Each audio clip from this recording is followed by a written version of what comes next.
So same night over in the States, Edgar Berlanga is in action against Padraig McCrory.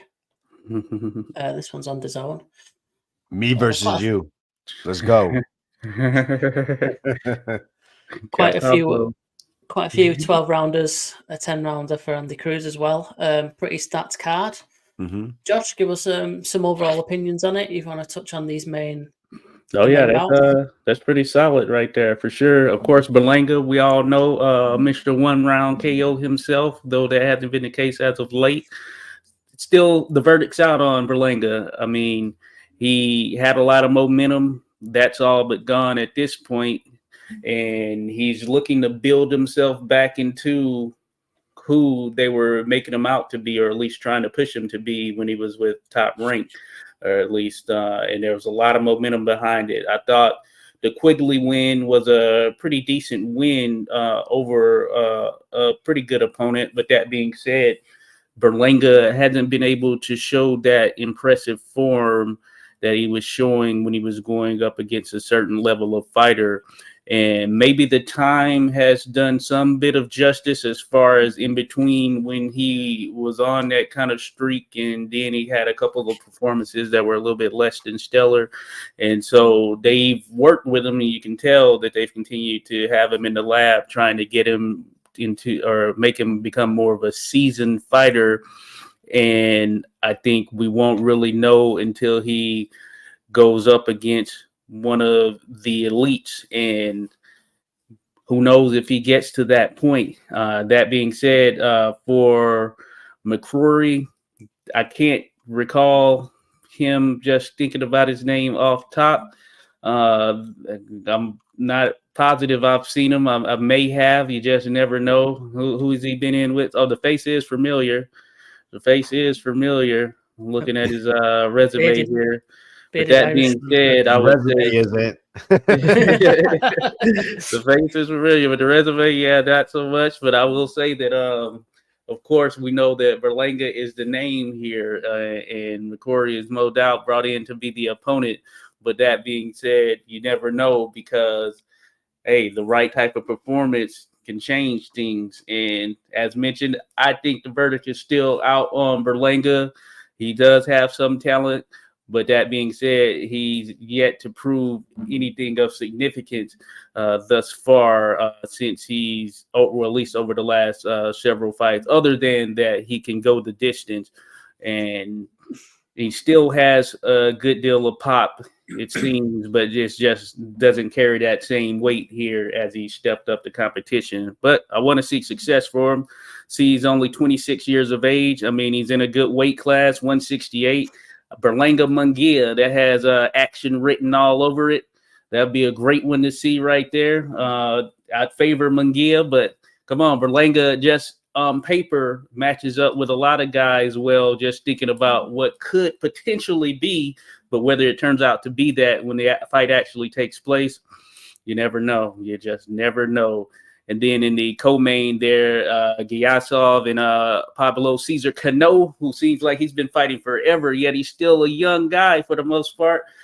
This should be a pretty good one right here.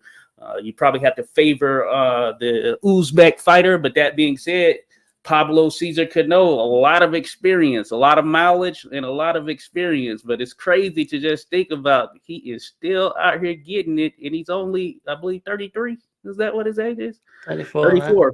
Oh, wow. It's insane. It seems like he's 40-something, but, man, he's just been around. So this should be actually a pretty solid fight overall.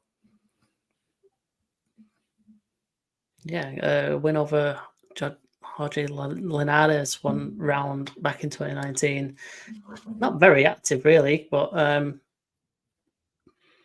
yeah, it looks like he means business from his photo. I was going to say that's funny. Shakron Girasov, Uzbekistani fighter, so you know he's going to be well seasoned. Oh, yeah. Alex, give us some of your thoughts on these fights and the card as a whole, mate.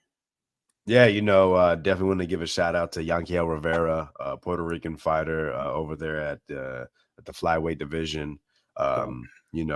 Definitely, trains a lot with Oscar Collazo, who's probably, I think, is the best Puerto Rican fighter currently. Yes. So yeah, definitely want to shout out him. Take a look at that. He's a good fighter. He may get hit a little bit, but he's gonna hit you a lot of bit. Yeah, you know what I mean. Also, you see the Andy Cruz versus Brian Zamaripa. That's going to be, I think it's going to be more competitive than Andy Cruz's last fight. Brian's a tough guy, man.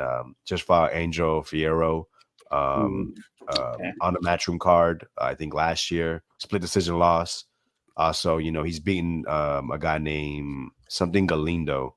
And the reason why I mentioned that is Galindo is the guy that knocked down Raymond Morataya. So, this guy here, I don't know if Cruz can be able to knock out like he did Straffen, who was on late notice. So I expect this to go to full the over.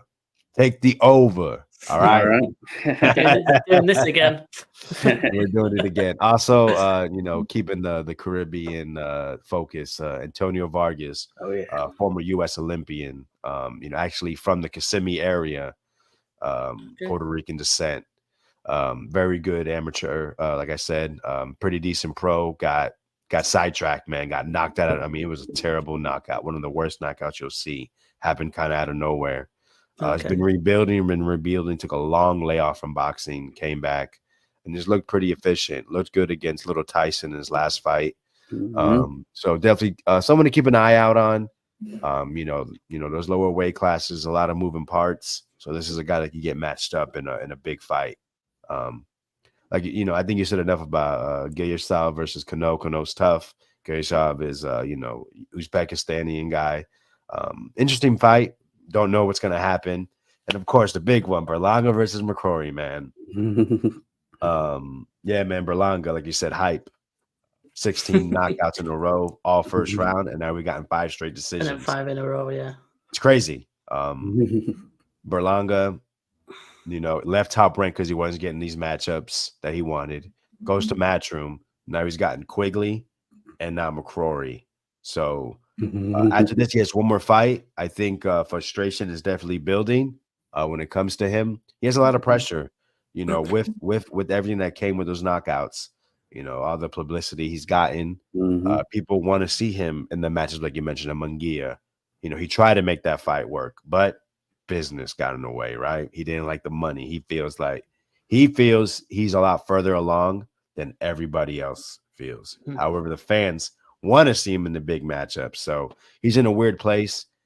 McCrory has some decent names. Mickey Ellison, he's knocked him out in one. I know Mickey because Mickey fought Hot Rod over here on the Pro Box card. Leon Bunn went up in weight for the IBO light heavyweight, beat him down.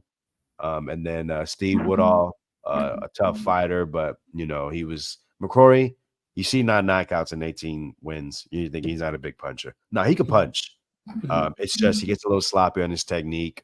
Doesn't have the best setup. But I mean, he's a tall guy. He's big for the weight class, just like Berlanga. He comes to fight, and I think he's going to come to fight, and he's going to come to get knocked out. So I got Berlanga knocking this dude out mid rounds. I would say somewhere between that 5 and 8 range. But I think it's going to be fun, and this is good matchmaking for Berlanga to get a knockout, I think. But McCrory's not coming to lay down. He's just going to get laid out. If you don't think Berlanga has power, listen, Coceres, tough guy. Look at his fucking eye in that fight. Just with the jab alone, his eye was closed. Watch Coceres. I mean, him and Billy Joe had a great fight. Billy Joe did knock him out.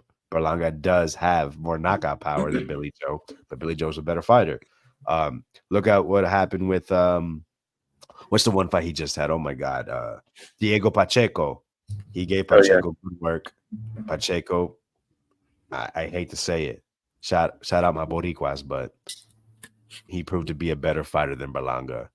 Now, Berlanga did say he tore his right bicep. That's great. Cool to hear. Sucks. But yeah, man, I think Pacheco is a better fighter than Berlanga, and I think that's the biggest issue. Berlanga believes he's ready. The thing is, with the amount of attention, the amount of potential he has, you gotta. I'm sorry, man. I hate to say it. You got to treat him with care. Yeah, you have to match him up properly. And I try not to be in the business side too much, but I see what it is. It's too much money to make to go ahead and have him getting beat by the wrong guy at the wrong time. It's Mhm. unfortunate. But hey, don't think Berlanga doesn't want the fights. He does. He said it multiple times. He's probably going to leave Matchroom because of the matchmaking once again. But he has to understand who he is, where he's at. And when we get that lined up, I think we'll get a more comfortable Berlanga. Hopefully this is the performance. Hopefully he gets that knockout that I'm predicting, and we can get a potential Munguia fight. Unfortunately, the John Ryder's out, off the table. That was a fight he was also aiming for. Other than that, though, really, I think the Munguia fight is the most realistic. They're both on the same network. They're both highly ranked. Mexico versus Puerto Rico. But it's going to be an L. That's all I got to say. Interesting. I was just going to mention briefly before we moved on from this one that I can't believe that it's since 2020 when he got to that however many 16 straight stoppage wins. It seemed like it was just like a year ago maybe, and the hype was still there. But it's 4 years ago now nearly. Crazy. Back here, 9 knockdowns in those fights since no knockouts. But those are in 2 fights: 5 against Amon Nicholson, 4 against Quigley. Yeah. Man, interesting. Anyway, yeah, that's it's quite a fun card anyway on DAZN. So one to definitely bookmark.